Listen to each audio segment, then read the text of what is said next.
بسم اللہ الرحمن الرحیم الحمد للہ وحدہ والصلاة والسلام علی من لا نبی بعدہ اما بعد۔ محترم ناظرین کرام، آپ دیکھ رہے ہیں آپ کا اپنا چینل ترجمان الکتاب۔ ہم کتاب آپ کے مسائل اور ان کا حل کے باب مسلمانوں کے بنیادی عقائد سے ایک نہایت اہم اور نازک مسئلہ لے کر حاضر ہوئے ہیں۔ آج کا موضوع ہے کہ قبر اطہر کی مٹی عرش و کعبہ سے افضل ہے۔ اہل ایمان کا یہ عقیدہ ہے کہ اللہ تعالیٰ نے اپنے محبوب نبی صلی اللہ علیہ وسلم کی ذات کو پوری کائنات پر فضیلت عطا فرمائی ہے۔ اسی بنا پر علماء و صلحاء نے فرمایا کہ حضور صلی اللہ علیہ وسلم کی قبر انور اور اس کی مٹی کو بھی اللہ تعالیٰ نے ایسی عظمت بخشی جو عرش عظیم اور خانہ کعبہ سے بڑھ کر ہے۔ یہ بات دراصل محبت رسول صلی اللہ علیہ وسلم اور شان رسالت کو سمجھنے کے لیے بیان کی جاتی ہے، تاکہ مسلمان اپنے دل و جان سے جان لے کہ حضور صلی اللہ علیہ وسلم کی ذات تمام جہانوں کے لیے سب سے افضل اور اعلیٰ ہے۔ کیا قبر اطہر کی مٹی عرش و کعبہ سے افضل ہے؟ سوال۔ میرے پاس ایک کتاب ہے جس کا نام ہے تاریخ المدینۃ المنورہ، جس کے مؤلف جناب محمد عبد المعبود ہے، اور اس پر تقریر شیخ القرآن مولانا غلام اللہ خان صاحب مد ظلہ محتمم دارالعلوم تعلیم القرآن راجہ بازار راولپنڈی والوں کی ہے۔ تقریر کی تاریخ 1 فروری 1978 ہے۔ مولانا غلام اللہ خان صاحب نے بڑی تعریف فرمائی ہے، اور ایران سے آغا محمد حسین تسبیحی مد ظلہ نے کتاب کو اس قدر پسند فرمایا کہ اس کا فارسی ترجمہ کرنے کی پیشکش فرمائی۔ مزید یہ کہ ولی الزمان مفسر قرآن حضرت لاہوری رحمۃ اللہ علیہ کے خلف الرشید حضرت مولانا عبید اللہ انور دامت مجدہم کی تقریزات نے اس کی افادیت پر مہر تصدیق ثبت فرما کر اسے اور بھی 4 چاند لگا دیے ہیں۔ اس کتاب کی فہرست مضامین میں یہ ہے: نمبر 1، مکہ معظمہ افضل ہے یا مدینہ طیبہ؟ نمبر 2، مدینہ طیبہ کی مکہ معظمہ پر فضیلت؟ نمبر 3، مدینہ طیبہ مکہ معظمہ سے افضل ہے۔ اب اس کے متعلق تفصیل بڑی طویل ہے، میں کوشش کروں گا کہ مختصر بیان کروں۔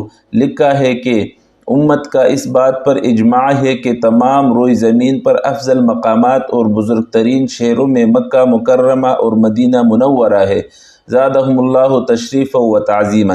اب ان 2 شہروں میں سے کس کو دوسرے پر فضیلت اور ترجیح دی جائے تو اس میں علماء کرام کے عقول و اذہان بھی متحیر ہے۔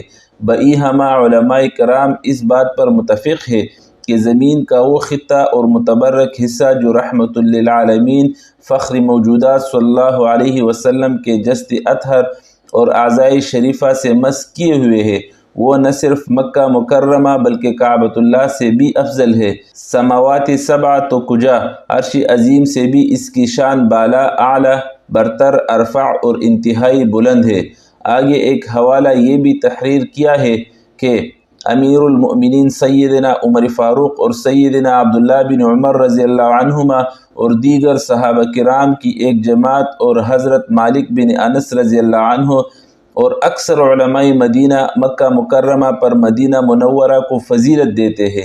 اسی طرح بعض علماء کرام بھی مدینہ طیبہ کی فضیلت کے قائل ہیں، مگر وہ شہر مدینہ کو مکہ مکرمہ کے شہر پر تو فضیلت دیتے ہیں، البتہ کعبۃ اللہ کو مستثنیٰ کرتے ہیں اور کعبہ معظمہ کو سب سے افضل قرار دیتے ہیں، لیکن یہ بات طے شدہ ہے اور اسی پر علماء متقدین و متاخرین کا اتفاق ہے کہ قبر اطہر سید کائنات رحمت موجودات صلی اللہ علیہ وسلم مطلقاً اور بالعموم افضل و اکرم، انسب و ارفع ہے، خواہ شہر مکہ مکرمہ ہو یا کعبۃ اللہ ہو یا عرش مجید ہو۔ اس کتاب میں ہے کہ حضرت علامۃ العصر الشیخ محمد یوسف بنوری مد ظلہ نے معارف السنن جلد 3 صفحہ 323 میں نہایت شرح و بسط کے ساتھ اس موضوع پر بحث کی ہے، جس کا خلاصہ یہ ہے کہ قبر اطہر 7 آسمانوں، عرش مجید اور کعبۃ اللہ سے افضل ہے، اور اس میں کسی کا بھی اختلاف نہیں ہے۔ میرے محترم بزرگ، میں اس پر مکمل اتفاق کرتا ہوں، اور یہ میرا ایمان ہے کہ اول ذات اللہ کی ہے، اس کے بعد کوئی افضل ذات ہے تو اللہ کے آخری نبی کریم صلی اللہ علیہ وسلم کی ذات ہے جو افضل و اعلیٰ ہے، باقی ساری چیزیں افضلیت میں کم ہے۔